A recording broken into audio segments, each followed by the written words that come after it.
Hello and welcome to the IYF Education, an initiative taken by the Indian Youth Foundation. तो guys आज हम पढ़ने वाले हैं एनसीईआरटी का चैप्टर नंबर 3 धातु एवं अधातु का पार्ट 2। ठीक है, इसके अंदर हम पढ़ेंगे बेसिकली धातुओं के रासायनिक गुणधर्म क्या क्या होते हैं। ठीक है, और धातु किस प्रकार से अभिक्रियाएं करती है। चलिए शुरू करते हैं फिर। धातु के रासायनिक गुणधर्म, तो यहाँ पर हम जो देखने वाले हैं वो धातु जो है अलग अलग तत्वों से, ठीक है, अधातु से या जल से, ठीक है, या अम्ल से किस प्रकार अभिक्रिया करती है वो इस टॉपिक के अंदर, इस पूरे टॉपिक में हम डिस्कस करेंगे। तो सबसे पहले बात करते हैं वायु। ठीक है, तो यहाँ पर आपने देखा कि यहाँ पे वायु लिखा हुआ है, ऑक्सीजन नहीं लिखा। ठीक है, तो यहाँ पे डाउट आता है कि ऐसा क्यों। तो ऐसा इसलिए क्योंकि देखो हमारे जो इन्वायरमेंट है ना, ठीक है, उसमें कई सारे गैसेज अवेलेबल है, लेकिन सबसे ज़्यादा मात्रा में क्या है, नंबर 1 पे नाइट्रोजन और नंबर 2 पे है क्या, ऑक्सीजन। ठीक है, क्योंकि नाइट्रोजन जो है वो एक अक्रिय गैस है, यानी वो किसी के साथ अभिक्रिया नहीं करती, इसीलिए वायु का जो अर्थ है वो लिया जाता है वायु मतलब ऑक्सीजन से। ठीक है, तो कहीं पर भी इस चैप्टर में आपको वायु लिखा हो तो वहां पर आपको क्या समझना है कि वहां पर ऑक्सीजन बोला गया। ठीक, तो बेसिकली चलिए शुरू करते हैं। तो वायु के साथ अभिक्रिया करती है तो क्या होता है, तो भाई देखो कोई भी मेटल जो है, ठीक है, अगर किसी भी समय ऑक्सीजन के साथ अभिक्रिया करेगी तो वो हमेशा क्या बनाएगी, धातु ऑक्साइड बनाएगी। ठीक, जैसे कॉपर प्लस में oxygen copper oxide, aluminium plus में ऑक्सीजन एल्युमिनियम ऑक्साइड, ठीक है, मैग्नीशियम प्लस में ऑक्सीजन मैग्नीशियम ऑक्साइड। ठीक, लेकिन जो है धातुएं जो है ना ऑक्सीजन से अलग अलग तरीके से अभिक्रिया करती है। ठीक, अब एक इसका देख सकते हैं पेपर में या एनसीईआरटी में क्वेश्चन दे रखा है कि सोडियम और पोटेशियम को, ठीक है, जो है मिट्टी के तेल में डुबोकर क्यों रखा जाता है। तो इसका जवाब ये है कि सोडियम और पोटेशियम जो है बहुत ज़्यादा अभिक्रियाशील धातु है, और जैसे ही ऑक्सीजन के संपर्क में आती है, ठीक है, तो इसमें क्या हो जाता है, आग लग जाती है। ठीक, इसी कारण क्या है कि इसको ऑक्सीजन के संपर्क से बचाने के लिए हम लोग क्या करते हैं, इसको मिट्टी के तेल में डुबोकर रखते हैं। ठीक है, उसके अलावा अगर हम देखें तो जो मैग्नीशियम है, एल्युमिनियम है और जिंक है, ये जो है बहुत धीरे धीरे अभिक्रिया करती हैं ऑक्सीजन के साथ। ठीक है, और इनके ऊपर फिर क्या हो जाता है, धातु ऑक्साइड की परत चढ़ जाती है। लेकिन जो आयरन है, ठीक है, वो क्या होता है कि अगर उसको हवा में गर्म करोगे ना तो वो जलेगा नहीं।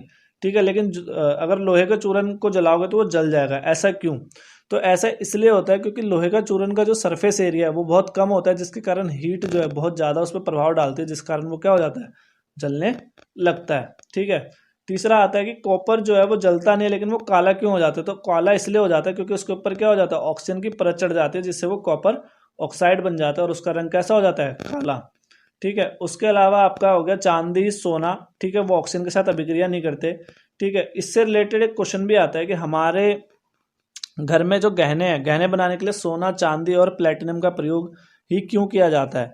ठीक है, तो इसका प्रयोग इसलिए किया जाता है क्योंकि जो ये तीनों के तीनों धातु है वो आसानी से अभिक्रिया किसी के साथ नहीं करते, इसीलिए इनका जो प्रयोग है वो आभूषण बनाने में किया जाता है। अब बात करें उभयधर्मी ऑक्साइड किसे कहते हैं, तो भाई देखो वो धातु ऑक्साइड जो क्या है कि अम्ल के साथ रिएक्ट करे या क्षारक के साथ रिएक्ट करे, ठीक है, दोनों के साथ रिएक्ट करने के बाद लवण का निर्माण करे, ठीक है, उसे हम क्या कहते हैं, उभयधर्मी ऑक्साइड कहते हैं। ठीक है, आपके एनसीईआरटी में सिर्फ एक एग्जाम्पल दे रखा है, लेकिन पेपर में 2 एग्जाम्पल पूछ लिया जाता है। तो ध्यान रखना जब भी आप एग्जाम्पल लिखोगे, ठीक है, अगर जिंक का एग्जाम्पल लिखते हो तो ये और ये इक्वेशन दोनों को मिलाकर आपका एक इक्वेशन कहलाएगा। ठीक है, और सिमिलरली ये जो है ये पूरा दूसरा कहलाएगा। ठीक, यहाँ पर क्या है कि जैसे मान लो जिंक है, ठीक है, जिंक एसिड के साथ रिएक्ट कर रहा है, सॉल्ट प्लस वाटर बना रहा है। तो हमने अभी पढ़ा था ना पिछले चैप्टर में, वहां पे पढ़ा था कि यहाँ पे कौन सी अभिक्रिया है, उदासीनीकरण, यानी कि यहाँ पर जो जिंक ऑक्साइड है वो किसकी तरह काम कर रहा है, बेस की तरह काम कर रहा है। जबकि सेम ही कंडीशन है, देखो जिंक जो है वो अगर अब बेस के साथ रिएक्ट कर रहा है तो वापस क्या बना रहा है, वो सॉल्ट, ठीक है, प्लस में वाटर, यानी कि यहाँ पर अब वो जो पहले आपका बेस की तरह रिएक्ट करे तो वो अचानक से किसकी तरह रिएक्ट करने लग गया, एसिड की तरह। तो यानी कि ऐसे धातु ऑक्साइड जिसमें क्या होता है, अम्ल और क्षारक दोनों के गुण पाए जाते हैं, ठीक है, उसे हम क्या कहते हैं, उभयधर्मी ऑक्साइड कहते हैं। समझ में आया। अब बात करते हैं धातु जो है वो जल के साथ कैसे रिएक्ट करता है। तो भाई धातु जब जल के साथ रिएक्ट करता है या तो वो धातु ऑक्साइड बनाएगा, ठीक है, प्लस में हाइड्रोजन, या फिर क्या बनाएगा, अगर धातु ऑक्साइड है, ठीक है, और अगर उसको वाटर से रिएक्ट करवाओ तो वो क्या बनाएगा, धातु हाइड्रो ऑक्साइड। ठीक है, ये एक छोटा सा मैंने चार्ट बनाया हुआ है जिसमें से हमें ना आसानी से समझ में आ जाएगा कौन सा मेटल किससे रिएक्ट करता है, किस वाटर से और किससे नहीं करता। यहाँ पर एक चीज़ और ध्यान रखना आप लोग, अगर कहीं पे भाप लिखा हुआ है ना, भाप भी जो है वो वाटर का एक फॉर्म है, तो रिएक्शन में आप H2O का ही यूज़ करोगे। ठीक, तो सबसे पहले हम बात करें तो जो ठंडे पानी के साथ यानी कि पानी के किसी भी फॉर्म के साथ रिएक्ट कर सकता है वो है सोडियम, पोटेशियम और कैल्शियम। ठीक है, मैग्नीशियम जो है वो हमेशा किसके साथ रिएक्ट करता है, गर्म पानी के साथ। ठीक, और जो एल्युमिनियम है, आयरन है और जिंक,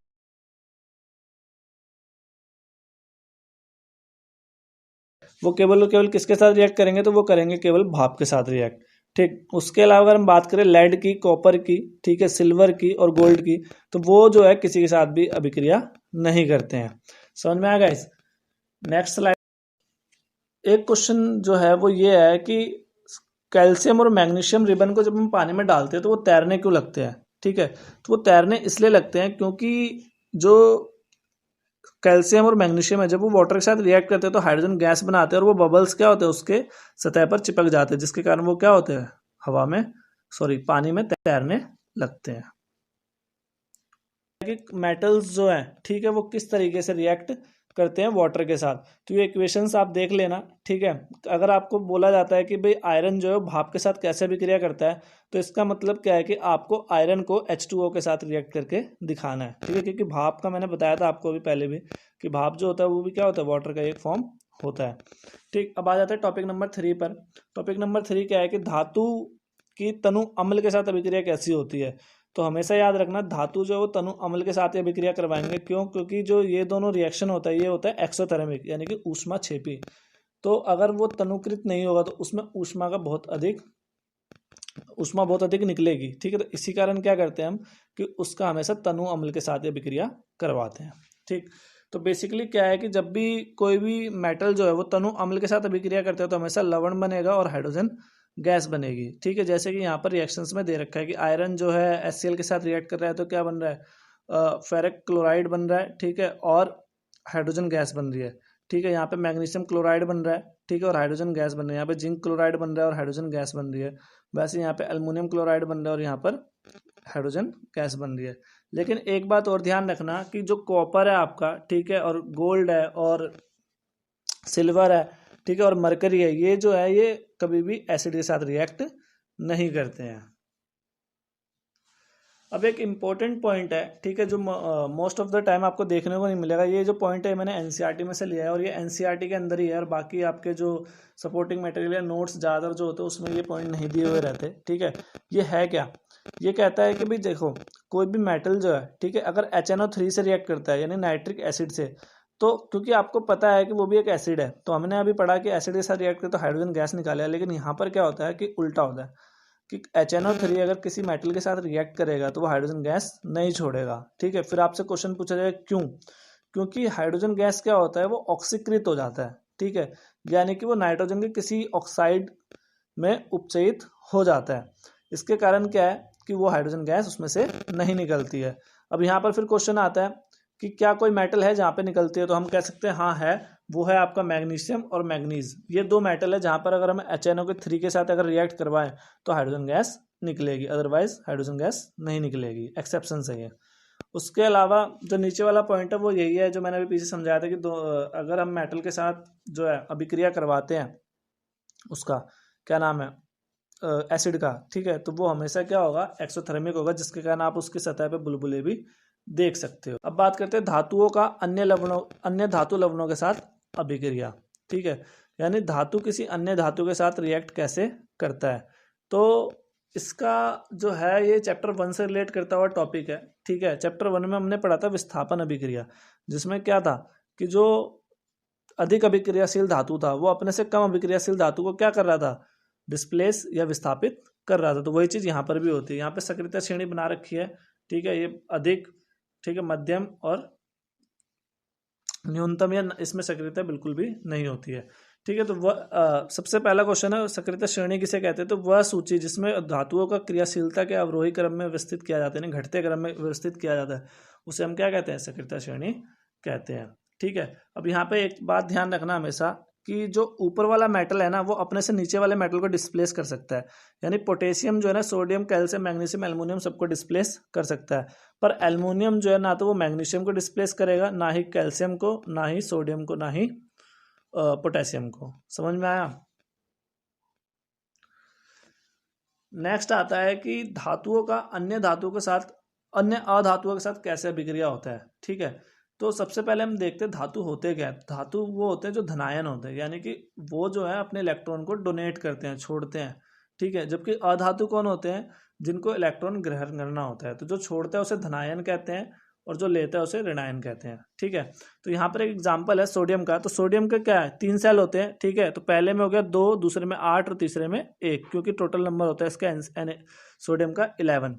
ठीक है, तो क्योंकि उसको अपने तीनों सेल कंप्लीट करने हैं तो लास्ट सेल के लिए उसको कितने चाहिए, या तो वो 7 और ले ले, ठीक है, या तो वो 1 को छोड़ दे।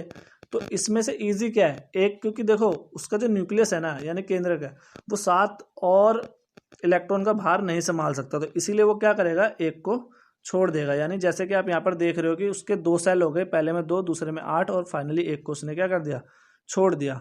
अब सेम सिचुएशन क्लोरीन के साथ है, या तो वो 1 ले ले, ठीक है, या तो वो 7 छोड़ दे।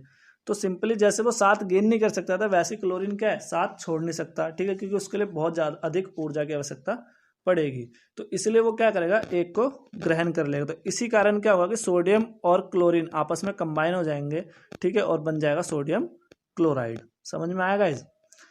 और इसकी प्रैक्टिस के लिए जो ये टॉपिक एनसीईआरटी में दे रखा है उसके नीचे आपको ब्लू कलर के क्वेश्चंस होंगे, वहाँ पे 1-2 क्वेश्चन होंगे, आप जरूर प्रैक्टिस करें, क्योंकि ये अभी पेपर में आया हुआ था तो आपके काम आएगा कि आपको समझ में आया या नहीं आया। और अगर नहीं आया तो आप मेरे को कमेंट में बता सकते हैं, मैं स्पेशली अलग से एक इसके लिए वीडियो भी बना कर डाल दूंगा।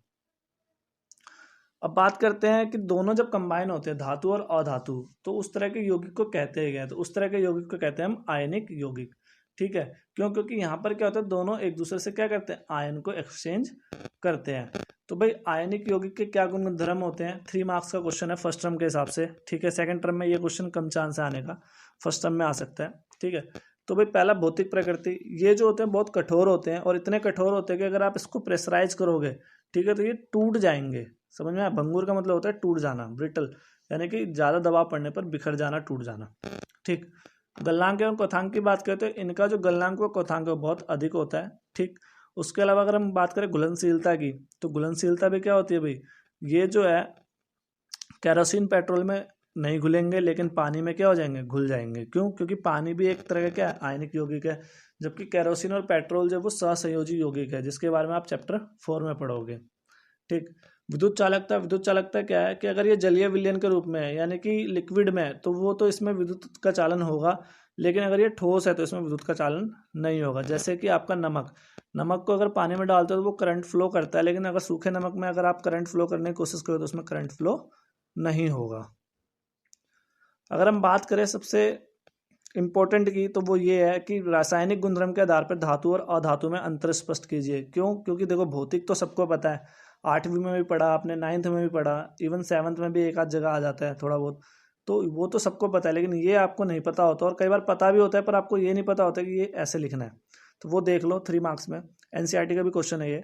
ठीक है, तो भाई धातु कैसे होते हैं, तो भाई इसकी जो प्रकृति होती है वो क्या होती है, क्षारकीय होती है। ठीक है, यानी कि अगर इसे ऑक्साइड के साथ रहेगी तो ये क्षारकीय रहेगी, जबकि अधातु क्या रहेगी, अम्लीय रहेगी। ठीक, उसके अलावा ये जल के साथ अभिक्रिया करके क्षार बनाते हैं, जबकि ये जल के साथ अभिक्रिया करके क्या बनाएंगे, अम्ल का निर्माण करते हैं। ठीक, ये तनु अम्ल में हाइड्रोजन को विस्थापित कर देता है, ये विस्थापित नहीं करता। ये होता है धनात्मक, अभी हमने पढ़ा था ना धनायन, और ये होता है ऋणात्मक। गाइज ये हमारा इंडियन यूथ फाउंडेशन है जिसके द्वारा हम ज़रूरतमंद लोगों की सहायता करते हैं, तो अगर आप भी इसमें अपना सहयोग देना चाहते हो तो प्लीज़ दें, तथा हमें सोशल मीडिया के ऊपर फॉलो करें, फेसबुक, इंस्टाग्राम और ट्विटर पर। So guys thank you for listening, please like, share and subscribe our channel.